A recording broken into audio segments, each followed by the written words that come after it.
Assalamualaikum warahmatullahi wabarakatuh. Selamat berjumpa kembali di Kebun Tetangga Channel. Kali ini saya mau berbagi cara bagaimana merawat anggrek tirai.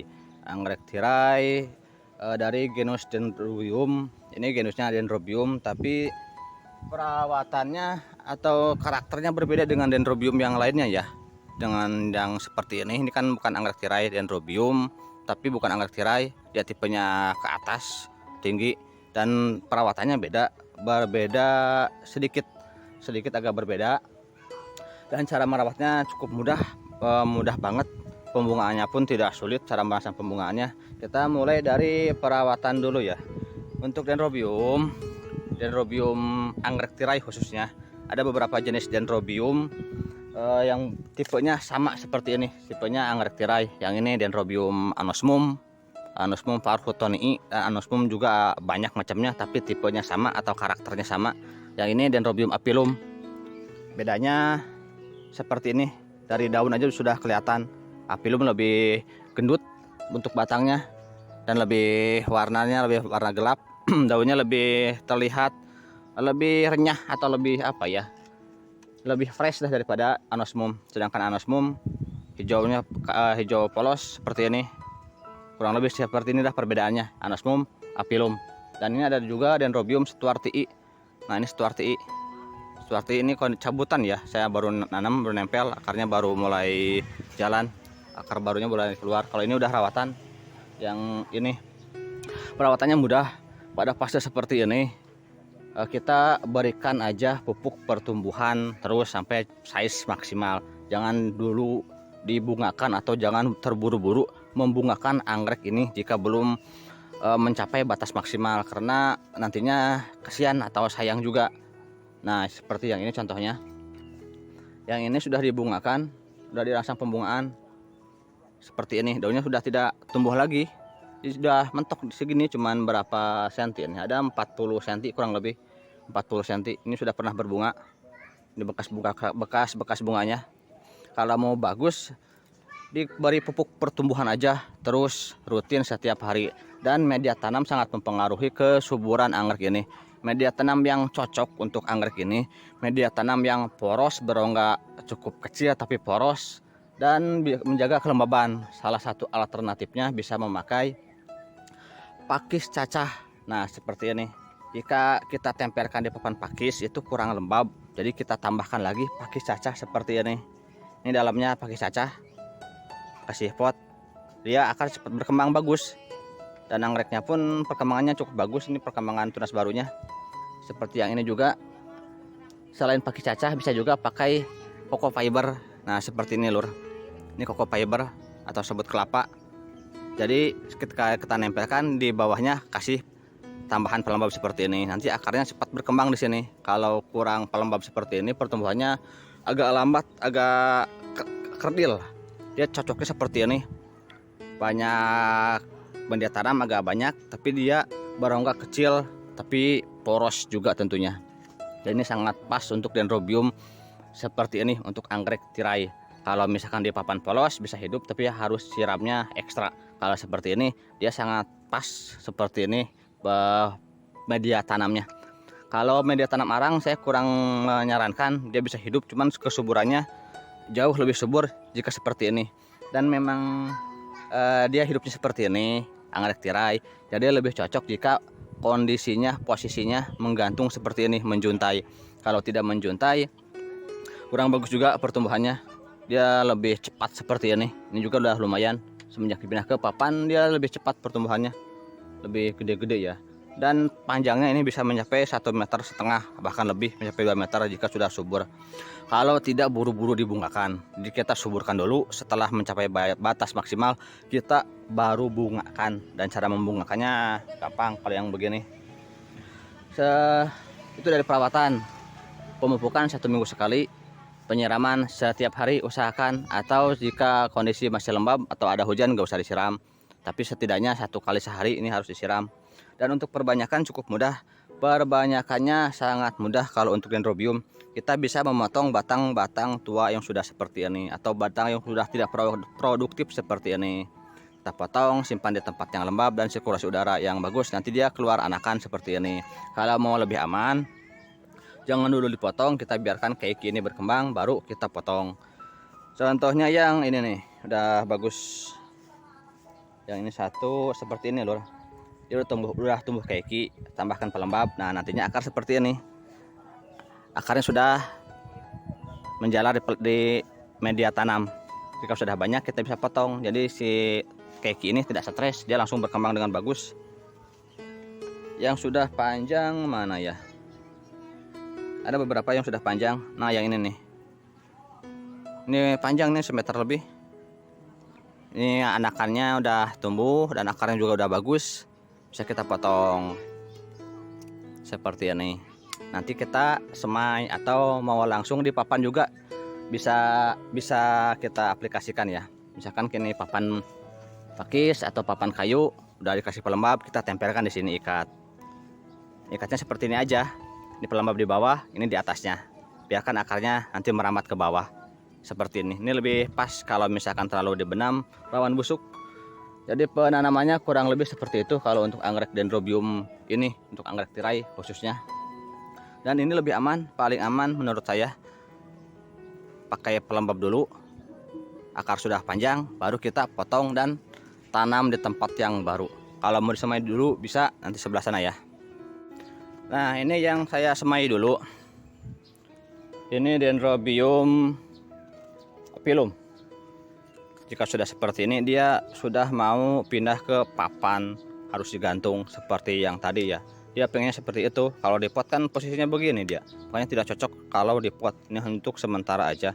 Kalaupun mau di pot sampai besar, kita menanam di pot, nantinya harus digantung. Kalau gak digantung kurang bagus karena dia tipenya menjuntai, atau kita tempel di tembok, nanti dia menjuntai ke bawah. Karena emang tipenya begitu. Ini Dendrobium apilum. Untuk yang lainnya seperti Lodigacii. Nah, ini Lodigacii. Biarpun kecil, ini udah cukup dewasa, batang segede gini. Kalau untuk Lodigacii, ini udah ada anakan lagi. Kalau mau rimbun, kita bisa tempelkan ke sini. Kalau mau satu pot ya, seperti yang ini. Nanti juga dia tumbuh lagi, anakan baru, nantinya bakal rimbun banget di pot yang ini. Ini juga Lodigacii masih. Ini udah siap pindah. Tuh yang sebesar ini. Akarnya udah nempel-nempel. Oh, ini media tanamnya pakai moss. Moss, iya benar, moss hitam. Seperti ini. Nanti dipindahkan ke papan atau ke papan pakis bisa, atau ke papan kayu juga boleh. Tambahkan pelembab. Pakai moss hitam lebih cocok. Dia lebih menjaga kelembaban dan juga porositasnya bagus. Selain moss hitam bisa pakai coco fiber, ataupun seperti tadi pakai akar pakis cacah tapi pakai pot. Potnya dibelah. Sebelah dulu isi isi akar pakis cacah, lalu kita tempelkan ke papan seperti itu. Kalau mau pakai pakis cacah, kalau tanpa tambahan pelembab seperti itu, pertumbuhannya kurang bagus. Dia nyamannya seperti itu. Kita lanjutkan lagi ke perawatan. Kalau masalah pembungaan itu gampang banget. Kalau untuk ini, yang sulit itu dalam perawatan itu harus konstan. Jika ingin berbunga dengan maksimal nantinya ya, misalkan ini ada 11 atau 12 batang, nantinya berbunga serempak semua, itu yang sulit di perawatannya. Kalau masalah pembungaannya cukup mudah. Kita lanjutkan lagi ke perawatannya. Intensitas cahaya matahari berkisar 70-80% kalau pada masa perawatan seperti ini, masa pembesaran. Jangan full sun kalau bisa, karena bisa menghambat pertumbuhan. Tapi kalau kurang sinar matahari juga kurang bagus, nantinya bakal kecil-kecil batangnya.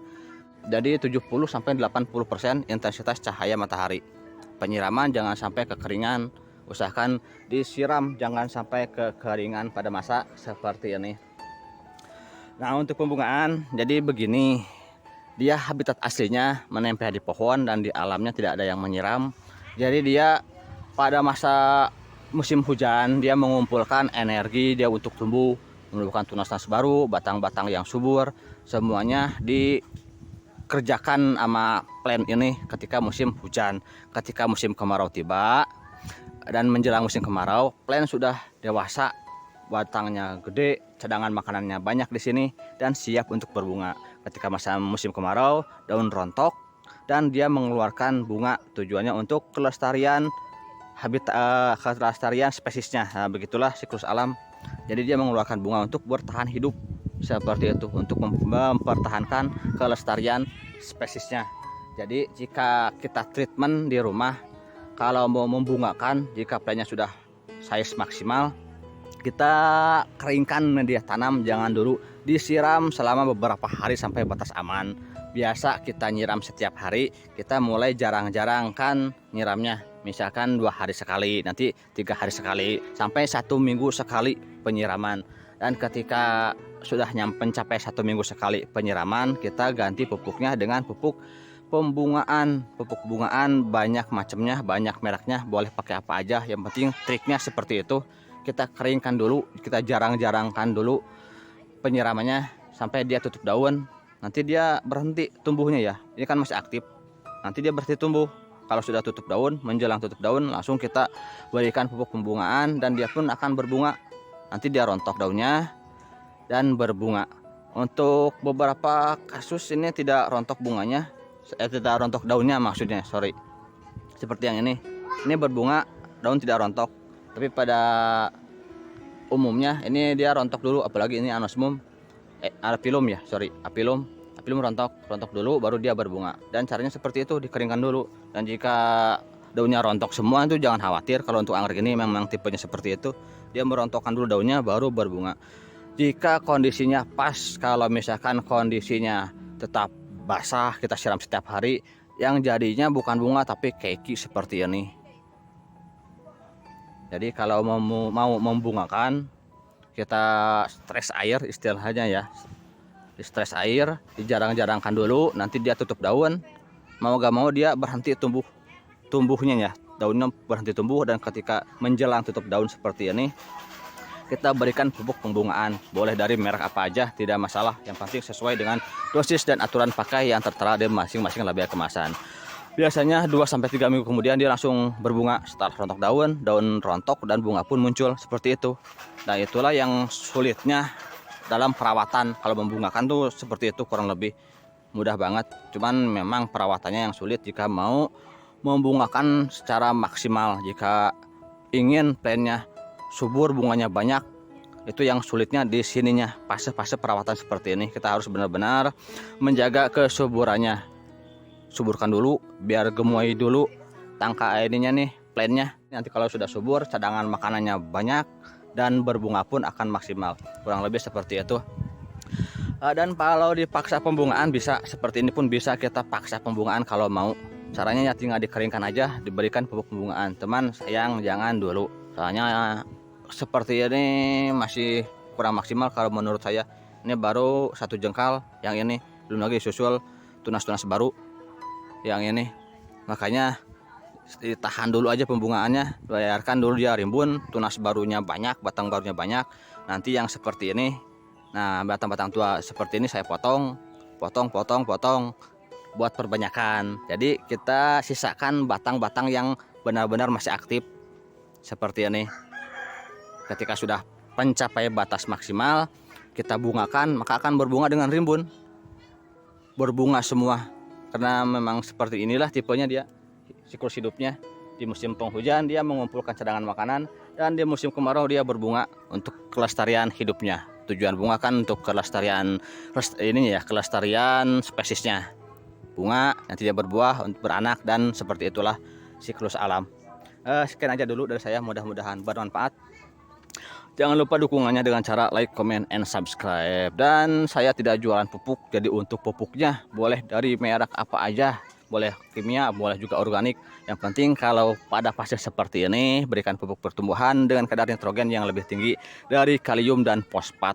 Jika menjelang pembungaan, ganti pupuk dengan kadar nitrogen yang lebih rendah dari kalium dan fosfat. Seperti itu kurang lebih. Jika ada pertanyaan, silahkan isi di kolom komentar. Sekian aja dulu, mudah-mudahan bermanfaat. Jangan lupa dukungannya dengan cara like, comment, and subscribe. Wassalamualaikum warahmatullahi wabarakatuh.